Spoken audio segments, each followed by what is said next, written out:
João capítulo 3, de 14 a 21. Que diz assim: E do modo por que Moisés levantou a serpente no deserto, assim importa que o Filho do Homem seja levantado, para que todo o que nele crê tenha a vida eterna. Porque Deus amou ao mundo de tal maneira que deu seu Filho unigênito, para que todo o que nele crê não pereça, mas tenha a vida eterna. Porquanto Deus enviou o seu Filho ao mundo, não para que julgasse o mundo, mas para que o mundo fosse salvo por ele. Quem nele crê não é julgado, o que não crê já está julgado, porquanto não crê no nome do unigênito Filho de Deus. O julgamento é este, que a luz veio ao mundo e os homens amaram mais as trevas do que a luz, porque as suas obras eram más. Pois todo aquele que pratica o mal aborrece a luz e não se chega para a luz, a fim de não serem arguidas as suas obras. Quem pratica a verdade aproxima-se da luz, a fim de que as suas obras sejam manifestas, porque feitas em Deus. Até aí. Assim como Moisés levantou a serpente no deserto, Jesus é levantado. Durante a viagem pelo deserto do povo de Israel, esse povo murmurava, esse povo se queixava de ter saído do Egito. Deus, segundo lá Números capítulo 21, manda uma praga de serpentes letais. O povo se arrepende, o povo clama por misericórdia, e Deus ordenou então que Moisés fizesse uma serpente de bronze e pusesse no meio do lugar onde eles estavam. E qualquer um que olhasse para a serpente se salvaria e viveria. Esse relato é muito impressionante para os judeus. E João toma essa velha história descrita em Números capítulo 21 e usa como um tipo, usa como uma profecia, usa como uma espécie de parábola a respeito de Jesus. É como se João dissesse: assim como a serpente foi levantada, os homens olharam, se dirigiram a ela e foram curados, assim Cristo deve se levantar. E quando os homens se dirigirem a Ele e crerem nele, encontrarão vida, mas vida eterna. O que é essa vida eterna? A tendência que muitas vezes nós temos de transformar a vida eterna apenas numa vida após a morte, apenas num evento futuro. Não. A palavra aqui no grego é aionos. A vida eterna, segundo João, inclusive João que dá uma especial atenção a esse tema, não é um prêmio futuro dado pelo bom comportamento em vida, como ensinavam muitos fariseus, ou como ainda muitos pensam, mas é uma qualidade de vida no presente.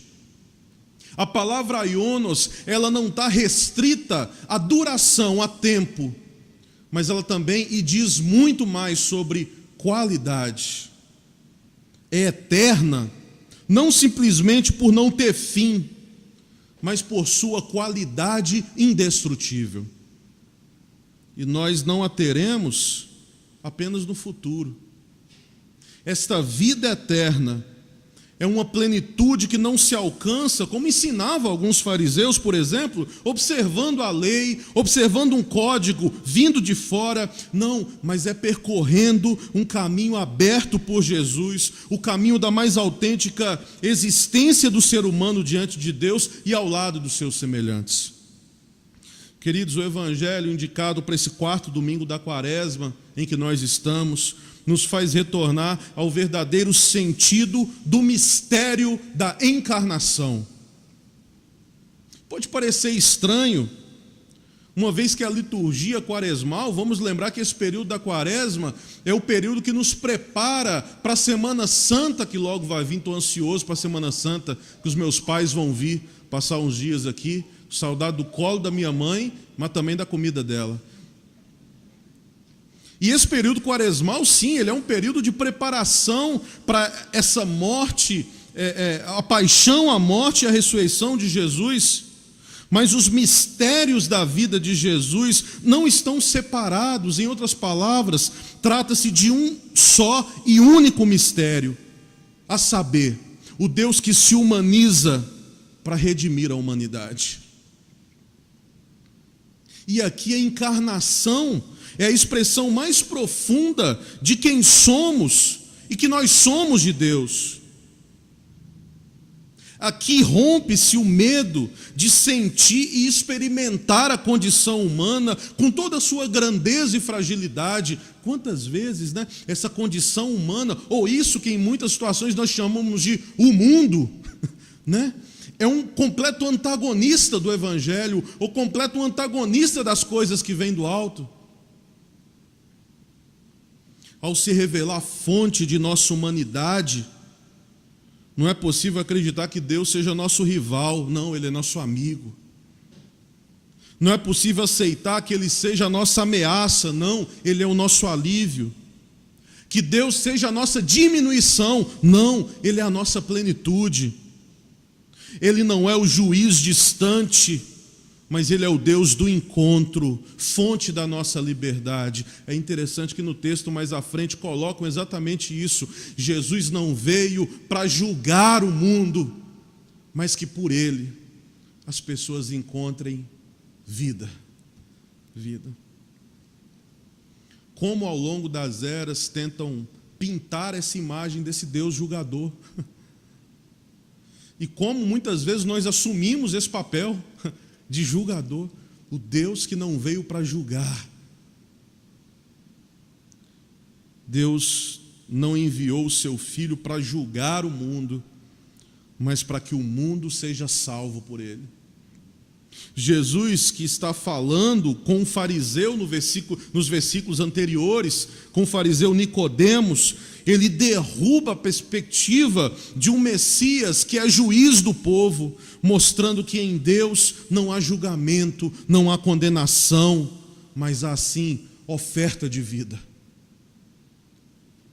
O relato do Evangelho de hoje nos revela a atitude de Deus no seu encontro com o mundo. É interessante porque, pelo menos a educação religiosa que eu recebi, não sei a de todos vocês e todas vocês, mas existe um antagonismo completo, né? Eu lembro até a gente não pode ter amigo do mundo. E essa separação daquilo que é do mundo, daquilo que é da igreja. E parece que esse relato de hoje, esse evangelho nos revela um Deus do encontro com esse mundo.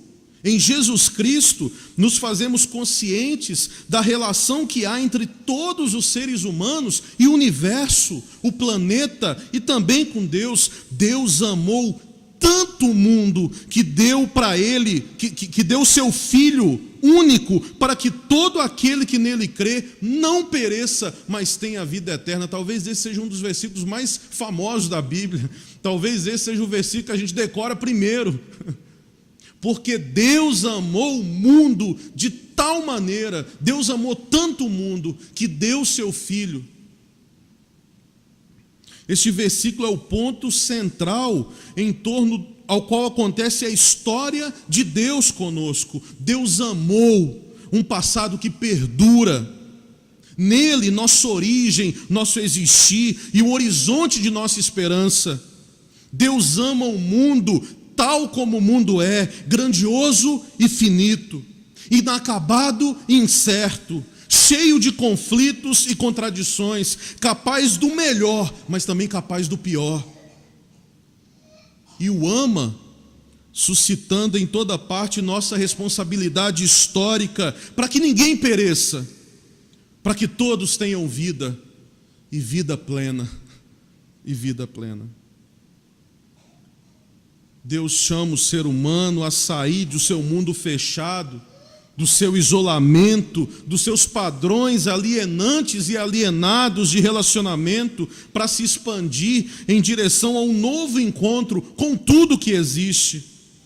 E me parece que exatamente esse tempo quaresmal, esse tempo que a gente vive da quaresma, nos sensibiliza e nos capacita para nos aproximar do nosso mundo com uma visão mais contemplativa e tão importante, tão necessária, é olhar o mundo como um sacramento de Deus. Um olhar gratuito e desinteressado que nos abra uma atitude acolhedora a tudo aquilo que nos rodeia. Um olhar que rompe distâncias e alimenta encontros instigantes. O seguidor, a seguidora de Jesus, não é aquele ou aquela que por medo se distancia do mundo, mas é aquele ou aquela que, movido por uma radical compaixão, desce ao coração da realidade em que se encontra. Aí se encarna e aí revela os traços da presença de Deus no mundo. Porque nessa condição o mundo já não é percebido como uma ameaça e também não é percebido como objeto de conquista, quando, em alguns contextos, o outro só é importante se eu posso ganhá-lo para Jesus, se eu posso ganhar aquela alma. Não, o mundo não tem esse traço apenas de um objeto de conquista, mas é um dom, é um local onde Deus mesmo se faz encontrar. O mundo não é lugar da exploração e da depredação, mas é o lugar da receptividade, da oferenda, é o lugar do encontro inspirador. Mas para realizar essa nobre missão, nós não podemos permanecer sentados, porque seguir a Jesus exige de nós uma dinâmica continuada, um continuamente estar no caminho, o despojamento e a mobilidade. É interessante que nos versículos 20 e 21 do texto que nós lemos, Jesus contrapõe o fazer a verdade e fazer o mal. Quem faz o mal odeia a luz, para que suas obras não sejam demonstradas. De fato, Quem faz o mal quer fazer na penumbra, quer fazer no breu, quer fazer no escondido, para que aquilo não surja. Mas quem faz a verdade, diz o texto, vem para a luz, para que se manifeste que as suas obras são feitas em Deus. Quando nós praticamos a maldade, nós fugimos da luz, nós agimos às escondidas, na calada da noite, nós mascaramos os fatos. Mas quem faz a verdade sempre vem para a luz. E é interessante que a verdade aqui, percebam, não é uma doutrina a ser professada, a verdade é para fazer, a verdade é para ser praticada. Leiam o versículo 22, aquele que pratica a verdade, não é aquele que professa a verdade, não é aquele que fala a verdade, mas é aquele que pratica a verdade. Intrigante isso, instigante, interessante. No Evangelho de João, Jesus não diz que tem a verdade, ele diz que ele é a verdade. Talvez porque quem pensa que tem a verdade julga e condena os demais, bem diferente de quem está na verdade.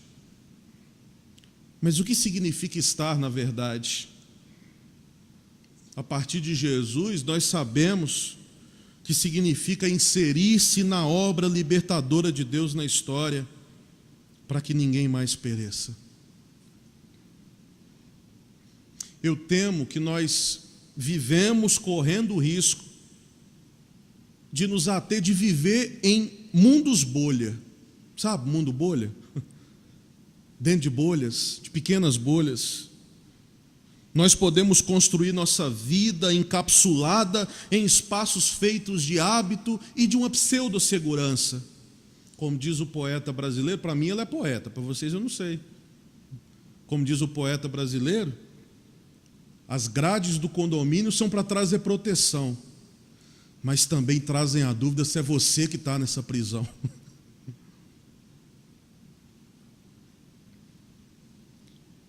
é difícil romper e sair do terreno que é conhecido. Nós podemos terminar estabelecendo fronteiras vitais e sociais que se tornam impermeáveis àquilo que é diferente ou ao que é diferente. Se isso acontece, muitas vezes nós acabamos tendo perspectivas pequenas, visões atrofiadas, horizontes limitados, ignorando um mundo amplo, complexo e cheio de surpresas que tem do lado de fora dessas bolhas. Muitas vezes, e quantas vezes, nós vemos o diferente, mas só como uma notícia, como o olhar do espectador que sabe que as coisas acontecem, mas não sente e nem se compadece por elas. Sexta-feira teve o primeiro evento da juventude da igreja, aqui na nossa igreja, a gente fez lá no terraço. O pastor Henrique Vieira estava aqui, ele trouxe uma reportagem que eu fiquei tão impactado que eu fui até para a internet, quando cheguei em casa, para ver se era verdade isso mesmo. Não duvidando meu amigo Henrique, mas uma reportagem que uma mídia, um jornal publicou há algum tempo atrás, e a manchete era o seguinte: menores, não é criança não, é menores, menores saem de bueiros e incomodam moradores de Ipanema.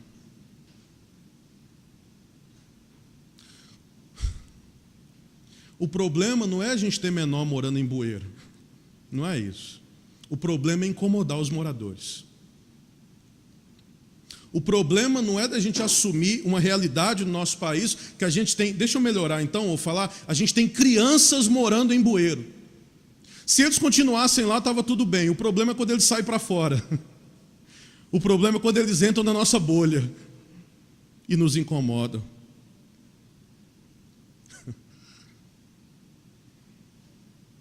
Encontrar outras vidas, outras histórias, outras situações, escutar outros relatos que trazem muita luz para a nossa própria vida, olhar a partir de um horizonte mais amplo, tudo isso ajuda a relativizar os nossos próprios absolutos e nos deixar impactados pelos valores presentes e que a gente vai começar a encontrar no outro.